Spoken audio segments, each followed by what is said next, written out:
এটা হলো অরিজিনাল দাঁত মারছে আধা ইঞ্চি ধরলি মোটামুটি। তো বাঘটা দেখতে কিরকম? আগ বিশাল বড় আগ। আমার ডাইন বারটা আমার বিদ্যুতের মতন সঙ্গে আইসির পর আমার ডাইন বারটা আইসির পর ভর্তি হলি আমারটা তো কুকুরের মতন ঝাড়া যাচ্ছে ও শুধু আওয়া করতে আমার সোজা করে একটা হলো কাদাতে ক্ষতটা ঢেকে ফেলে হালকা নাড়া পায় সে বক বক করে ওঠে। আমি আর এই চিনি ভেঙে ছাদে আর সবাইকে আমন্ত্রণ, আশা করি ভালো আছেন। সুন্দরবন জীবন, সুন্দরবনের জেলে মোয়ালদের জীবন, সুন্দরবনে আমাদের জীবন, সব কিছু নিয়েই আপনাদের সামনে ঘুরে ফিরে আসি। আপনারা অনেকেই বাঘের গল্প শুনতে চান, বাঘ দেখতে চান, আর আমি সবসময় চেষ্টা করি বাঘের সামনে না পড়তে। একই অবস্থা সুন্দরবনের বনজীবীদেরও। যাই হোক, আপনাদের একটা গল্প শোনাবো আজ, বাঘ আর মানুষের মুখোমুখি হওয়ার গল্প।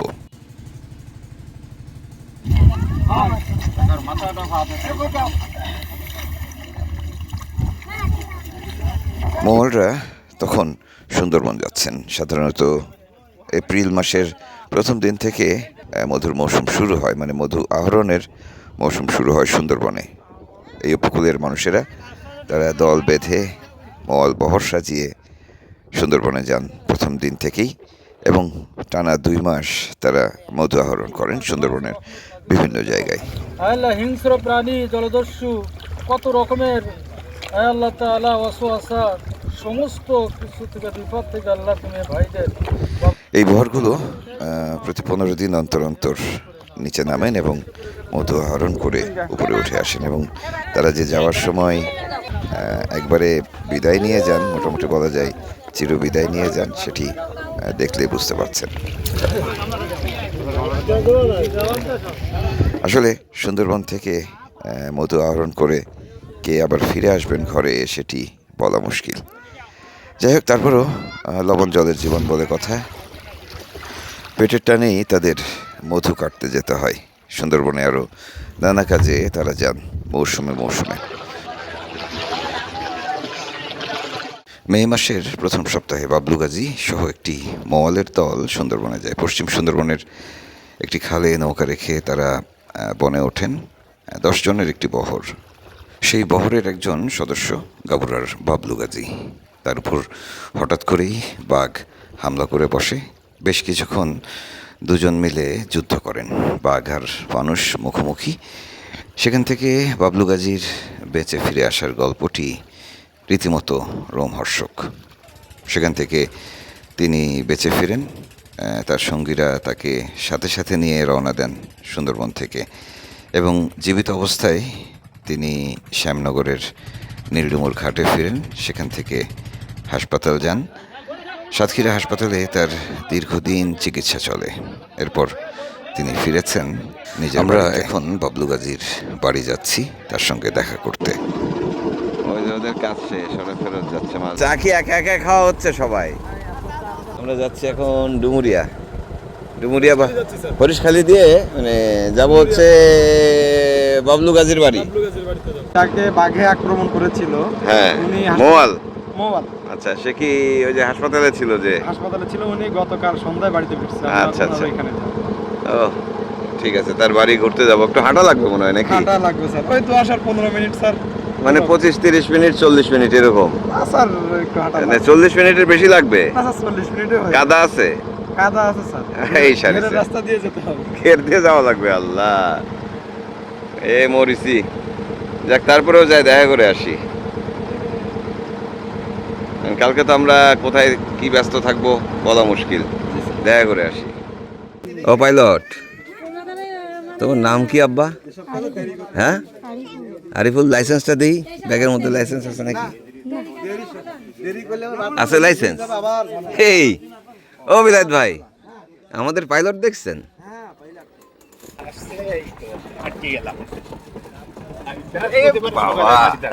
পাইলট রে, বুঝছেন? এই হচ্ছে আমাদের পাইলট আরিফুল। হ্যাঁ আরিফুল, তোমার খবর আছে কিন্তু, ঠিকঠাক মতো চালাও। আমাদের পাইলট দেখিছো?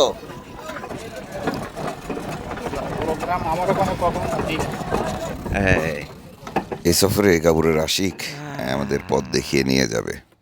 আমরা বিকল্প পথে যাচ্ছি, যেহেতু মূল যে পথ ডুমুরিয়ার পথ সেখানে কাদা। তো কাজে আমরা যতটা সম্ভব ভ্যানে করে আসলাম, এরপর হাঁটা পথ শুরু হচ্ছে।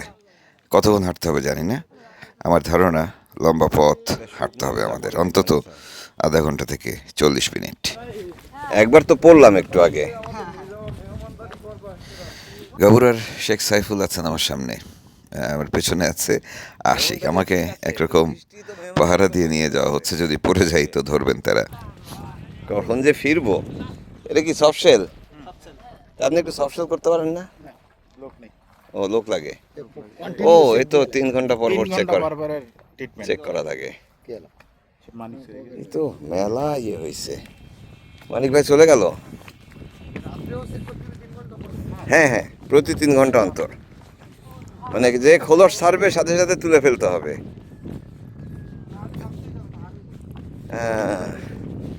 এই নাই, তাহলে হাঁটতে হবে কয় মিনিট? আধা ঘন্টা? হ্যাঁ, ও 20 মিনিট লাগবে না? আচ্ছা, ও দেখা যাচ্ছে না ঘর? হ্যাঁ, তাহলে দেখা গেলে টেনশন আমার। ঠিক আছে ভাই, দেখা না গেলে টেনশন করতাম না, ও তখন থেকে বলতেছে ওই দেখা যাচ্ছে। ঠিক আছে,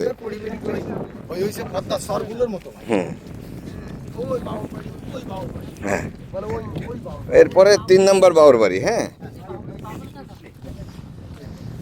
বৃষ্টি হয়ে যাক।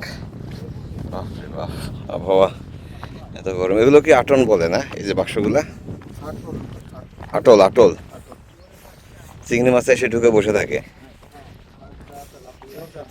ভিতরে খাবার টাবার দেওয়া লাগে না? না, ও আচ্ছা, নেটে এসে ধাক্কা খায়, খেয়ে কুল দিয়ে হাঁটতে থাকে সে। কত রকমের বোকা বানানোর পদ্ধতি, তাই না? হ্যাঁ, এই পথ ধরে হাঁটতে বেশ ভালোই লাগে, কিন্তু সমস্যা হয়ে গেল যে যেহেতু বৃষ্টি হয়েছে, এই যে হাঁটছি যে পথ ধরে, তার উপরটা বেশ পিচ্ছিল, কাজে যে কোনো মুহূর্তে পিছলে পড়ে যাওয়ার সম্ভাবনা থাকে। এছাড়া জায়গায় জায়গায় ছোট ছোট শাঁখও পার হতে হয়। সব কিছু মিলিয়ে এটি আসলে আমাদের পথ নয়, মানে আপনি আমরা যারা শহরে থাকি তাদের জন্য বেশ ঝক্কির পথ। তবে এই অঞ্চলে যারা থাকেন তাদের কাছে এটি খুবই স্বাভাবিক এবং এভাবেই তাদের জীবন চলে। যাই হোক, আমরা সেই 10-15 মিনিটের পথ শুনতে শুনতে ইতিমধ্যেই আধা ঘন্টা পার করে ফেলেছি। এখনও সামনে মনে হয় অর্ধেকটা পথ বাকি আছে। আমরা যাচ্ছি বাবলু গাজীর বাড়ি। আরও মানে 20 মিনিট হাঁটা হয়ে গেছে বলতেছ? হ্যাঁ, 2 মিনিট অসুবিধা নাই। আচ্ছা আচ্ছা, তাহলে তো ঠিক আছে, শিওর আছে। কিন্তু রাস্তা কি ঠিক আছে? মানে ঘুরে আসা লাগবে নাকি আরেকটা ঘের? কি অবস্থা, কোথায় থেকে মানুষ কোথায় যায়। হ্যাঁ, এখানে এই অবস্থায় আমি চিন্তা করতেছি যে বাবুল গাজীকে হাসপাতাল থেকে নিয়ে এসে এই পর্যন্ত আনা হয়েছে কি করে, তাই না? কালকে তো বৃষ্টি হয়েছে, ওই ভ্যানে করে ধরে ধরে নিয়ে আসছে। আমরা সম্ভবত কাছাকাছি চলে এসেছি। সামনে বাবলু গাজীর ছেলে আমাদেরকে এগিয়ে নিতে এসছে। এই কি নাম তোমার? কেমন আছো বাবা? কেমন আছো? কি নাম? মোস্তাকিম। কালকে বাবাকে আনলা কি করে? কালকে আনছিলাম। কোন পদ্ধতিতে? এই যে হাটে আনছিলাম। হাঁটায়? এই অবস্থায় হাঁটায় আনছো? দুইজন মিলে ধরে আনছি এই কাদার উপর দিয়ে? এছাড়া তো মানে এখানে এইপারে আইছি বর্ষা শুরু হয়ে গেছে। ওহো, কালকে সন্ধ্যার বর্ষা। জি। ইস, আমাদের স্যান্ডেলের ওজন 5-10 কেজি হয়ে গেছে। আর শুকনা দিয়ে হবে কি? আমরা বাসার কাছে তো বাবা।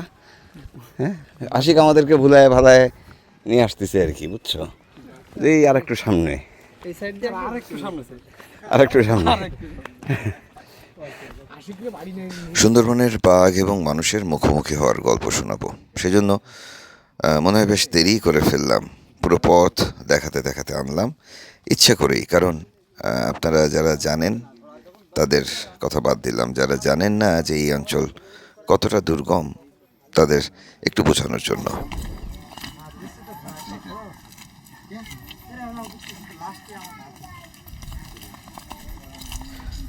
প্রায় 1.5 ঘন্টা পায়ে হেঁটে আমরা চলে এসেছি বাবলু গাজীর বাড়ি। আজকে তার সঙ্গে দেখা হবে, কথা হবে।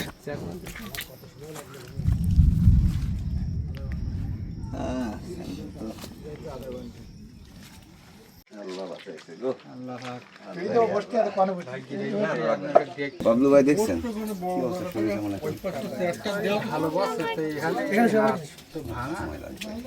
আর কি ইয়ে হয়নি, অপারেশন হয়েছে না? করতে 1 মাসে একদিন পরে আবার অপারেশন করা হবে, হাড় ঠিক করতে হবে। আপনি হাইটে আসলেন কি করে কালকে বর্ষার মধ্যে? দুজনে ঢাড়ায় হাত দেয়, তারপরে কেউ পাথর ফেলাইছে নীল খানিকদের, আর আস্তে আস্তে হেঁটে এলাম। হাঁটবো না তো এখান থেকে যাবো কীভাবে, এই জায়গায় নোংরা জায়গা না। আর বেশি সমস্যা হলে একটা পান খাইয়ে নিলে হচ্ছে নাকি? পান খেয়ে নিলে ভালো হবে। দেখ আমি তো বুঝতে পারতেছি, একটু পান খেয়ে নিলে। ডাক্তারের তো বলি যাই বলো, শোনো আমার ওষুধ দেওয়া যা আমার পান দিতে হবে, পান দিতে হবে, ওষুধ দাও যাইতে হবে। ওঠেন আপনারা ওঠেন। ভালো আছেন আপনারা? হ্যাঁ আচ্ছা আচ্ছা। ওহ আল্লাহ, যাই হোক, ইয়ে কি নাম, এটা ঘটনাটা কি হয়েছিল একটু ছোট করে বলেন তো গল্পটা। বসলি তো ভালো জঙ্গলে গিয়ে মধু কাটতে গেলেন? মধু কাটতে গেলাম, গিয়ে 10 জন লোক একদিন ছাটা দিছি ভালো, দেওয়ার পর পরের দিন খাল পাড়লে আরেক খালে গেছি, যাওয়ার পরে খালে তো 2 দল 2 দিক ভাগে দিত দিনের বেলা। দিনের বেলা। আচ্ছা, তারপর একটা খাল 2টো ডাল উঠেছে এরকম, এই 2 ডাল দিয়ে 2 ডাল গিয়েছে, যাওয়ার পরে গিয়ে মাঝখান থেকে কেটে আবার মাঝখান থেকে বেরিয়ে আসবো বড় খাল। এবার আমরা যাচ্ছি 4-5 জন, যাতে যাতে যাতে বেশ বহুত পথ গিয়েছি। যাওয়ার পরে আমার পেশাব লেগে, আমি দেখছি সামনে একটা ছড়ার আগা, ধানি বৃষ্টি এতটুকু আমার পেশাব লেগেছে। আমি একটু পেশা ফিরে আসি, ওরা তো হাঁটলে হয়তো মাটি বৃষ্টি ছড়া। তারপর এইবার আমি তোরা একটু পেশা আমি তা তোরা একটু আস্তে করে হাঁট, আমি পেশা ফিরে দিয়ে বেশ ওরা 20-50 হাত দিয়ে দিই। আমি ওরা এমা ঘুরে গেছে, আর আমি নিতে ধানের পথে হাঁটতে গিয়ে আমার হাতে একটা ড্রাম দিয়ে, ড্রামটা আমি বামা থেকে নিয়ে হাঁটতেছি, পয়সা ঝুলতে ড্রামটা। এবার ঝুলি নিয়ে আসতে আসতে আসতে নিকটে মোটামুটি করবে, নিকটে 10-15 হাত থাকতি আমি দেখলাম আমার ডাইন বারটা আমার বিদ্যুতের মতন সঙ্গে। টের পাননি আপনি? না না, আমি আগে যে চটপট করতে এই কারণে আমি টের পাই। ও আইসির পর আমার ডাইন বারটা আইসির পর ভটকে ফেলি, এবার ফেলালি আল্লাহ কি রহমত আমার ড্রাম ডাইরেক্ট আমার মুখের পরে এসে পুড়ে এইভাবে ডাইন বা ওয়ার্ডে একদম ঢিকে ফেলি। মধুর ড্রাম, ও তো 10-12 কেজি ঘাড়ে আর থাবা মারতে পারে না। না, এই ড্রাম যখন ভুট করে ফেলিয়েছে, ও সেখানে আমার পাড়ি কই কামড়টা তো কুকুরের মতন ঝাড়া যাচ্ছে এইভাবে। এখানে ধরা তখন? হ্যাঁ, এইখানে ধরিয়েছে। আচ্ছা। আর এক হাত আমার এই পিটির পরে ড্রামের কানায় হাতাটা তুলে দেওয়া, মাটির কানায় 2 বগল থেকে সম্পূর্ণ আমার মানুষটা, আমি যে মানুষ ওর বুকের তলায় নিয়ে এবার নিয়ে আসার পরে যখন ঝাড়া যাচ্ছে পাড়ি ভিতরে, সেখানে আমি দেখতেছি আমার এই বাম হাত ভালো সলরি, আমার মুখের পরে মুখের এমা ভোট করে ফেলেনি তো, আমি দেখছি আমার এই বাম হাত ভালো সলরি। আচ্ছা। এবার সল যখন সেখানে আমি আস্তে আস্তে হাত এরকম উঁচু করি, বললি দেখবো সেখানে ওই এখানে কামড় ছাড়ি দিই, ও শুধু আওয়া করতে সোজা করবে, কিন্তু ধরাই আছে না, ও ধরে ছাড়ি দিয়ে ছেড়ে দিচ্ছে। আচ্ছা, ছাড়ি দিয়ে আমার এই সোজা করতে, সোজা করলে আমার এই গলা ধরে নিগিয়ে আমি তো, ও তো আমার নিগিয়ে আমার তো জীবনের আর কোনো মূল্য নেই। তা আমি ওর সামনে দেখুন জট হয়েছে, জটের মুখে বাড়ি খাচ্ছে, আমি ওই জট ধরি আমার টান দিস দিই, আস্তে আস্তে আমার ওই মুখ ছা করি। মানে ওর মাথায় এরকম একটা জট পড়ে, ওই চুল যেমন পাগলের মাথায় জট পড়ে না রাস্তাঘাটে, ওই শক্ত কাটার মতন, সাঁতার কাটার মতন পড়তে, মানে জট যখন এইছে ও যখন আমার নেগাবে, তা আমি ওর একটু চেষ্টা করে দিই। এবার আল্লাহ রহমত ওই গ্রামের দড়িও সব গ্রামে এমন কায়দা বুঝলি, মোটামুটি আমার 12 আনা ঢিকে রেখেছি, মানে হেলমেটের মতো করে। হ্যাঁ। আচ্ছা। এবার আমি ওই ড্রামের দড়ি দিয়ে আস্তে আস্তে মুখে 2-3 পেয়ার দিচ্ছি জট, আর ওগুলো শুধু আওয়া করতে হলো, আমার সোজা করতে দিচ্ছি। আমি যে এবারটা বামার দিয়ে এই করতেছি, ও বুঝতে দিচ্ছি না। এবার ওই যখন আমার এ করা হয়ে গেছে, সেখানে আস্তে আস্তে আমি দেখতেছি ও ফিরিবার গিলিপ পরে এবার কামড় দেয়। এবার যাওয়ার আগে আমি ওই ড্রাম সরিয়ে দিচ্ছি, ঘুরিয়ে দিচ্ছি, ঘুরে এই পাশে দিচ্ছি। হ্যাঁ, ডান বেড়ে দিচ্ছি। আচ্ছা। গিলিপ পর ওর তো পা খালি এরকম কুকুরের মতো চিনিতে হাসড়াচ্ছে। এবার এই যে এই সামনে পায়ে দিয়েছি, গ্যাট করে পয়সিনি পায়ে দিয়েছে। এবারে ড্রাম দৌড়ে আমার মনটা আর পায়ে বেঁধে গেল, তারপর যাওয়ার পরে ওই এমন দৌড়ে তো লাথি মেরেছে, তো ওই লাথিতে ওই ড্রামের দড়ি ওই মাথার জট ছিঁড়ে ছুটকি গিয়ে ড্রাম 10-15। ইরে আল্লাহ, তারপর আর ও আমার এই যেমন তেজে ড্রাম গিরি ওই তেজে মোটামুটি আমার এখানে ঘাটার পরীক্ষা যেখানে কামড়িয়েছে এখানে পা দে এমন জোরে লাথি মেরেছে, লাভ দিয়েছে। আমি দেখছি 10-12 হাত গিরি। সেখানে আমি ছুটকি দেখি আমার আরেকজন বেশ 5-7 হাত ওই বেড়া মাটির বাড়কি উঠি, ও যেরকম তেজে গিরি আমি ওই তেজে উঠে আমি সেখানে এমা ধরি নিয়ে ওর গা আগে গিয়েছি যে আমার কি আমার ঠিকই ঠেকা আমার এখন নেগায় মানে কথা হচ্ছে তার হ্যাঁ, সাথে? ওর সাথে কথা আমার কোনো আমার বেহুশ হয়নি কোনো। হ্যাঁ, এবার আমি এর হাত ধরে নিয়ে বলতে আমার ঠেকা হ্যাঁ, আমার নেগায়নি, আমি আবার ফিরে। এবার ওরা ওই হাঁকা করতেছে হ্যাঁ, আর আমি এই ঘাড়ের গামছা খুলি, আমার যে ঘাড়ের গামছা চলে এই গামছা খুলে আমি হাত দিয়ে আর এই বগলের তলা দিয়ে ব্যান্ডেজ করে নিলাম নে এই নিজেই নিজে তো আর আসো না। আমি দেখতেছি ও দেখি গিউরিয়ে, কিন্তু ওকে দেখা যাচ্ছে কি তখন কি চোখের সামনে আছে ও? না না ওই গিউরিছে আর আমরা চোখে দেখতে পেলাম। এবার 5 জন যেখানে আমার সেই 5 জন এক জায়গায় হলাম হইয়ে আনলাম আমার একটা ভাইসেল চাইতে এদিকে বুঝলি ওর গালাই দিলি আমার কোলের কাছে দিয়ে আবি ওই সময় হাতা কাতা ছাড়ি দিয়ে ব্যাং ফানাই ডাক্তার নাই ভয় আতঙ্কে এবার আমি ওই গেঞ্জি ধীরে আমি বলছি মাহাট আমি সঙ্গে ব্যান্ডেজ করে ওই 1 থালা কাদা আমার রিপোর্ট দিয়ে নিলাম নিজেই রক্ত পাইতে রক্ত সখন আমার গা পুড়ি দেয় কিনা একটা ভয় নিজের শরীরে ভয় এসে আমি খপ করে 1 থালা কাদা দে ক্ষতটা ঢেকে ফেলে যা বাড়ি পেছন দেখতে বেরো সামনে দেখতে কিছু না বেরো যে নিজের চোখই না পড়ে এরকম নিয়ে আমি বললাম হাঁট। এবার হাঁটে এসে আমার কি আর 5 জন যে মেলা দূর হেঁটে গেছিলেন তো আপনারা? হ্যাঁ, এবার ওখান থেকে হেঁটে আমার তো এই আর তাড়াতাড়ি কিন্তু আমি হাঁট সোজা। এবার ওর বললাম তুই আমার টাইনি নি, আমি তো প্যাসেঞ্জার রয়েছি আমার শাস্তি হাট আমার এখনো হাঁটুয়ালা জোড়া ভালো বুঝলে আমি ওর টাইনি হাঁটুয়ালাম আর ওরা হেঁটিয়ে আছে বেশ 3-4 রসিট এসে হবে হেঁটে এসে ওর গা ডাকি বের করলাম। ওরা আমার যে হাট শুনতে পেলে ওরা যে পথে গেল ওই পথে ওর সেই জায়গায় বাড়ি এক জায়গায় হয়ে আমি বললাম মাঝি বললে হাট আর ইয়ে ধরেন কি সোজা পথ কাট।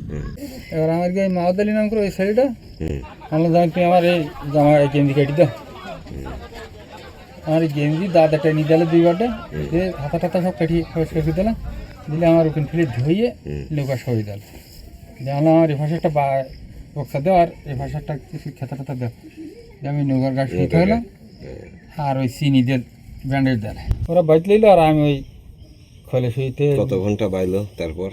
তাও প্রায় 7-8-10 ঘন্টা বই, 10-12 ঘন্টা বই সেই তুলি দিয়েছে বুড়ি গেলি তুলি দেওয়ার পরে ওই মাই করে নিয়ে একদম মেডিকেলে গিয়ে চিকিৎসার কি অবস্থা আপনার?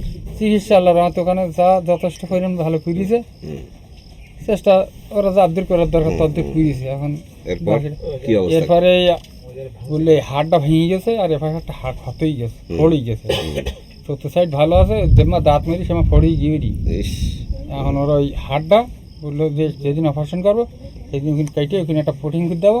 আচ্ছা, আর এই হাড়টা মোটামুটি তোমার এই ঘা না শুকিনি পর্যন্ত ওরা হাড়ি সাহস করতে না এই আগে তো তোমার শেষ করে নিস আর ইতি যদি আবার শেষ করি তুমি এত নিবে না শরীরে তোমার টান না তোমার শরীরে যতদূর পাইছে তুমি কিনে দিতে তোমার বেহস করে এরপরে তোমার বেহস করতে পারে ভাগবতে তোমার বেহস করতে পারে।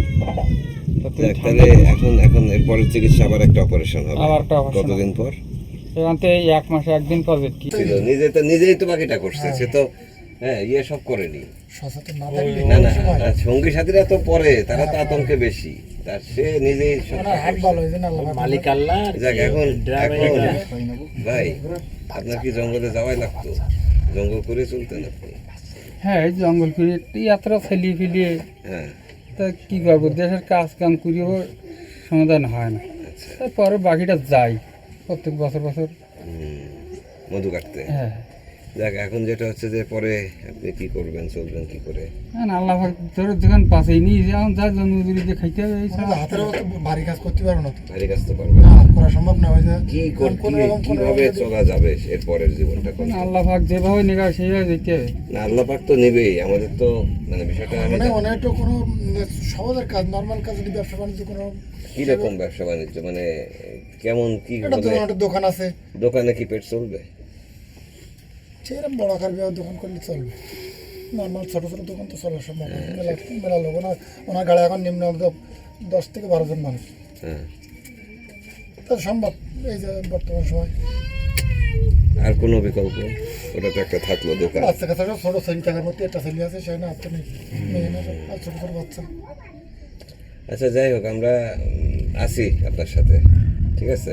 আর আল্লাহ পরে দিয়েছে। হ্যাঁ, আমরা আছি, আপনি দুশ্চিন্তা করবেন না, আপনার চিকিৎসাটা করান, আপনার চিকিৎসাতে আমরা আছি। হ্যাঁ, আপনি চিন্তা করেন না, থাকবে না ইনশাল্লাহ।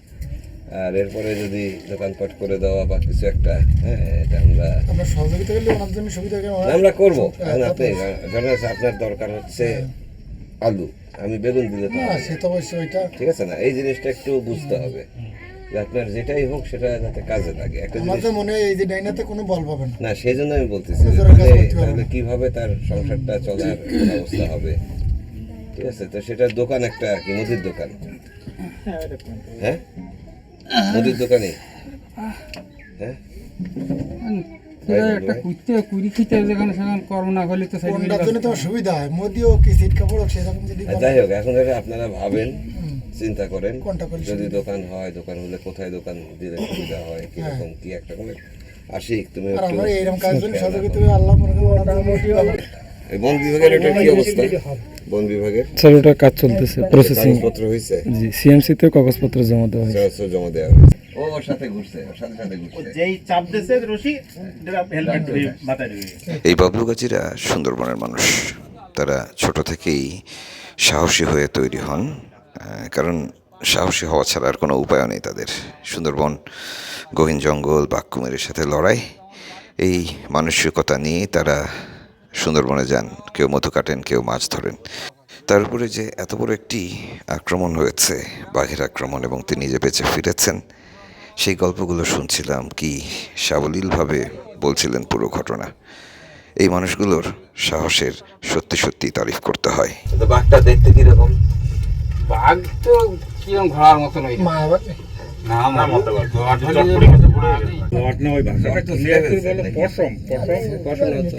বাঘ বিশাল বড় বাঘ, বিশাল বড় বাঘ নিয়ে পুরো পেটের মধ্যে ঢুকে ফেলছে তো আপনি। একদম আমার কেউ দেখতে পায়। ওর যে শরীর বডির ভিতরে আমার সেরি ফেলি একদম। তো আপনার সাথে লোকজন ওরা কি করছে ওই সময়? ওরা আমার তার লেগে ভয় ভয়ে পালায় গেছে আগে? তার লেগে যায়নি, দূরে যায় না, মানে অ্যাম্বুলেন্স সরে গেছে? কথা বলতে পারেন ভয়। ছেলে মানুষ তো ওরা ভয়কেই গেল। অভিজ্ঞ ছেলে তো একটা অভিজ্ঞতা লোক ছিল না, আর বয়স্ক লোক ছিল না, যার কারণে আর উনিও বাঘা আল্লাহর টেসেরা বাঘও সেরকম মৈত্রী দেয়নি। এই লাশ মানুষ ধরার পরে ওর একটা চেহারা, সেই চেহারাটা এটা দেখায়নি। সেই চেহারা দিলে ওই জায়গায় তারা ছিল না, ওরা এরা দেখিস তো পাইছেন দেখতে তার পেটে বাদ যাবে না। পিছন দিক থেকে দেখলে তো আর বুঝতে পারে না। বাঘের যে মনে কর রাগ, সেই রাগ দেখালি না তুই চলে এসতো এরা, সেই রাগ দেখায়নি। ওই বাঘ ও বলতে দেখায়ওনি। ওই যে বাঘ চলেই বলছিল, ওই বাঘ চলে গেছে।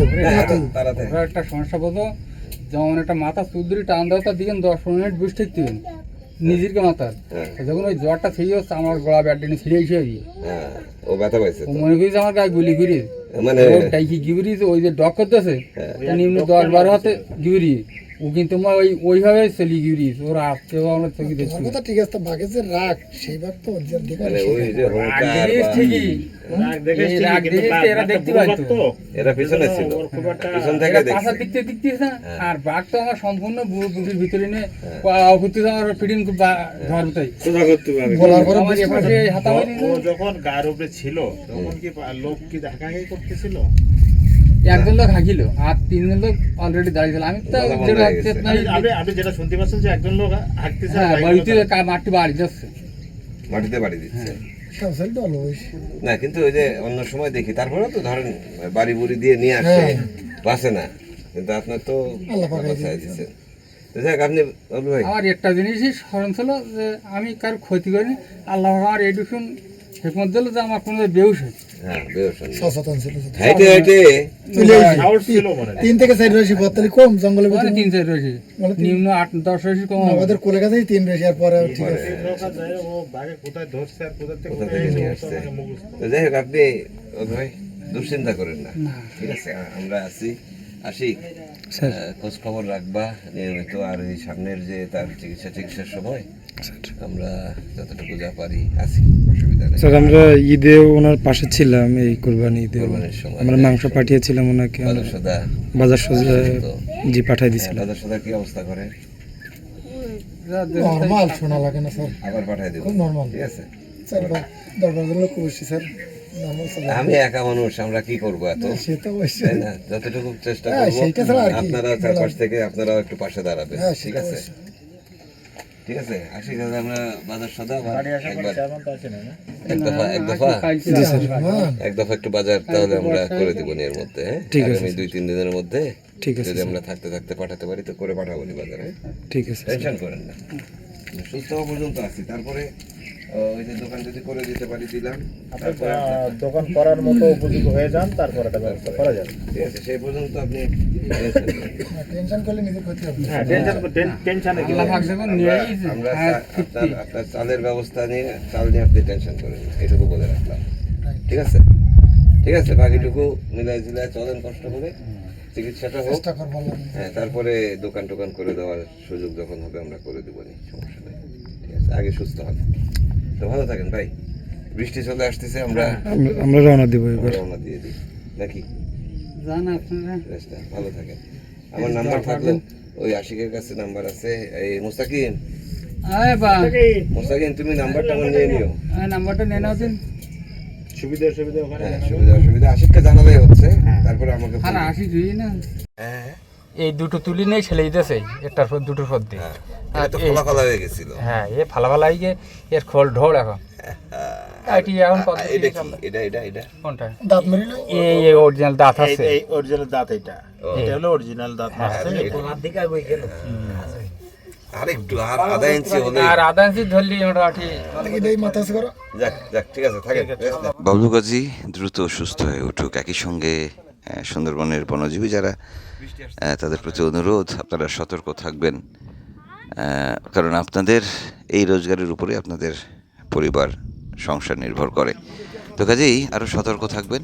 নিশ্চয়ই সুন্দরবন আপনাদের যেতেই হয়, চেষ্টা করবেন বিকল্প কোনো সুযোগ তৈরি করা যায় কিনা কর্মসংস্থানের। আমরা আসলে অনেক কিছু বলি, অনেক কিছু করতে বলি, আসলে এখানে সেই সুযোগ খুব সীমিত। হবে না ভাই, শরীরও তো প্রদান লাগবে, টেম্পারেচার থাকতে হবে তো। আপনি বোঝেন ওই যে কাজ রক্ত বন্ধ হয়নি, তাহলে এই জায়গাটা কিন্তু এরকম। লবণ জলের জীবন আসলে খুবই কঠিন একটি জীবন। তো সেই জীবনের মানুষদের জীবনটা আরেকটু সহজ হোক, বাবলু গাজীরা দ্রুত সেরে উঠুক, কাজে ফিরুক। আজকের মতো বিদায় নিচ্ছি, কাল আবার নতুন গল্প নিয়ে হাজির হব। ভালো থাকবেন সবাই। ধরেই তোর ঝাঁকির দিচ্ছে। মোচড় দেয়, কি পরিমাণ মানে মনের শক্তি, শরীরের শক্তি। কালার যে রেসটা আমার ভিতরে ঢোকাতে পারি, সেই কারণে বাঘ, বুড়ো বাঘ, বড় বা হ্যাঁ বুড়ো বাঘ, বুড়ো বাঘ। ওই যে কোসে জট জট, হ্যাঁ, কপালে জট হয়ে গেছে, পুরো আজকের বাঘ নাও।